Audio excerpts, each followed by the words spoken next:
Barrett. Should RJ Barrett be benched in favor of Josh Hart, who was a minus 29 in game two? Justin, look, I think RJ Barrett's at a point where if you can't play on the ball, you got to play off of it. And if you can't make a shot off the ball, you're a useless player to me. And I think, off my experience playing basketball, the best thing for a player to get right was moving him to the bench, right? And for a Knicks team that already has these wings in Quentin Grimes and Emmanuel Quickly that are not playing well through two games either, is it better to keep RJ Barrett in the starting lineup, changing nothing where he's already been terrible?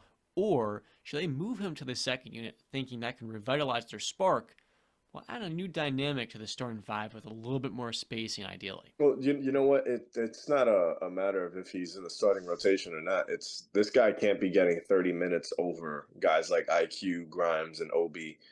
Even you can even go McBride. The way that he's played, the guy has no crossover, no explosiveness whatsoever. I mean, he looks lazy out there on the court.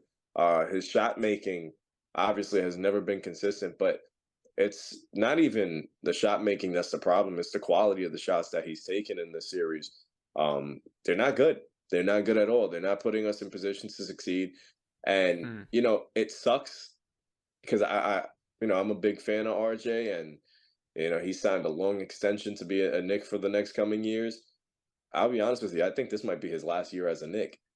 But Probably is. every single matchup with him and Donovan Mitchell, whether Mitchell makes the shot or not, every person is looking at that, especially Stephen A. Smith and every Knick fan out there saying, damn, we could have had that guy if we got rid of RJ. He could have been With Jalen ours. Brunson, Yeah. you know. So we could have had him. So there's a lot of pressure on RJ Barrett to really step it up.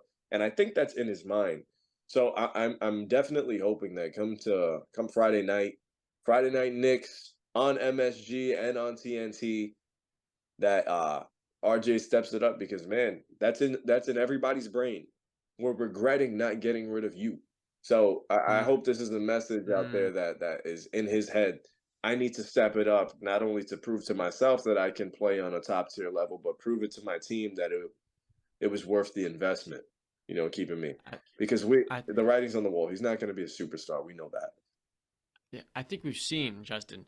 You think he lost some of that explosiveness in the offseason, maybe train differently? Like, he had a lot of agility last year off the dribble. Is some of that shake may be gone? Can he put on too much muscle, maybe? That could be a thing, but also you could put on muscle and still be super athletic. It's not that the two can combine. It's not you have muscle so you're slower. No, you can have muscle and be super explosive at the same time too. But RJ has never been explosive, so Mm. that's the thing. It's he needs to knock down his shots, but also at the same time, uh, game two, Cleveland just outmuscled us. Game one, we came out, we were the more physical team. Game two, they were way more physical. And then, most Mm. importantly, they knocked down their shots, and we didn't. So if we come out, if we punch them in the mouth first thing, game three, and set a statement that, yo, this is the Garden. Now there's some pressure on us. We need to win in our home. There's no way. I'll be honest with you. I think the next two games are must wins for the Knicks. We need to win these two at home. Mm. I do want to make one last thing. Should Julius Randle be used as a role man more? Because he hasn't had much success, if any, going in isolation versus Evan Mobley. He hasn't used his power too much on Evan. In order for the Knicks to win this series, they need Randall to be one of the three best players. But so far, he's been really inconsistent, and I think it's pretty clear as well.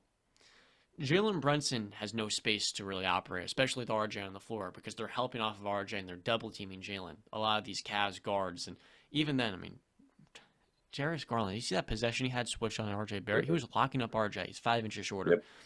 Yep. Are the Knicks, is Tom Thibodeau specifically using Julius Randle in the wrong manner? And also, is he trying to kill him too? That's the other thing I was wondering. Playing him and Jalen Brunson down by 25 and a more than decided. Is he trying to kill his two stars? Another question I asked to both of you two, because that's one thing that he still has not quite learned from apparently since 2012 or 2011. I'll let you be Cap. Well, no, I just he has not learned from that. That was utterly ridiculous when I saw that. Yeah, I no, you should not be playing your players when you're down that much late in a playoff game when the game is basically decided. That's ridiculous. It everybody just their eyes widen and they go back to the Chicago Bulls days, and where you tore up Derrick Rose too much, you worked him too hard. There comes a point in time where you just say, you know what, concede the game, throw up the white flag, and it's over. You bench your players, and especially with Julius Randle, who came into the playoffs coming off an injury. Mhm. It's not worth it.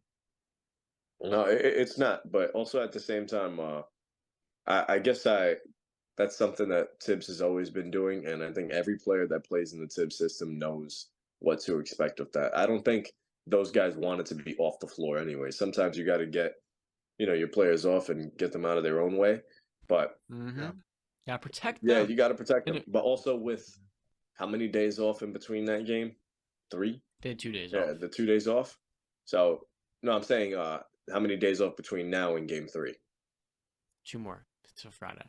Right. Or was it 3? It was 3, Yeah, right? 3. You're wrong. It Yeah, was so 3. three Yep. 3 days off, plenty of time to rest up and get as healthy as you possibly can for this matchup. Because, like I said, this is going to be a physical series.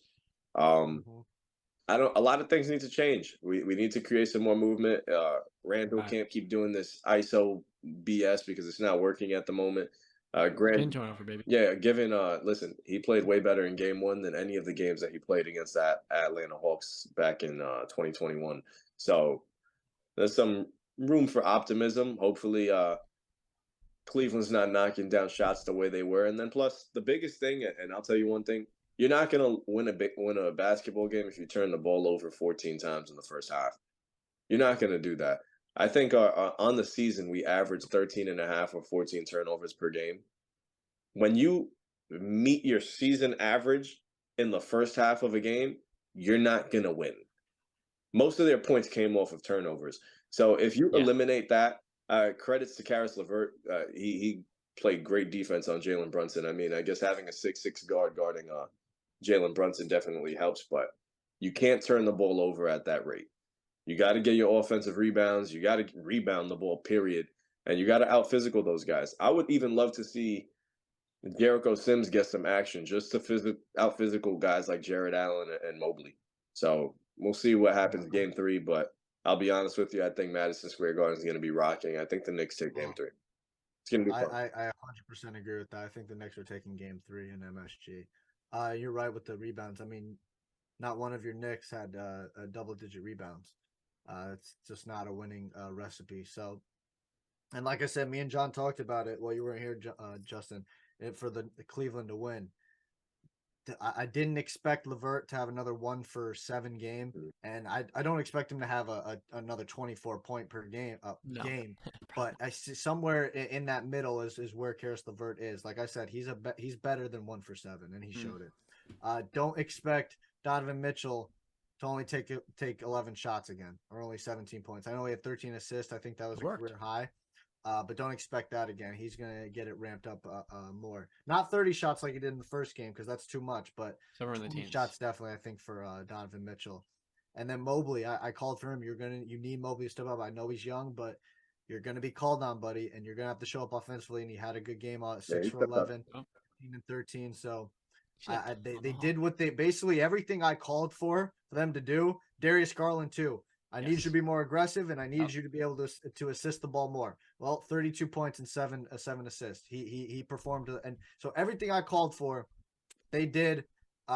Just don't know if you can rely on 24 points from Karis LeVert again. If Garland continues to play as aggressive as he has, I truly think he is in the conversation to be a top 5, top 7 point guard because he's one of the most complete guards in the entire sport.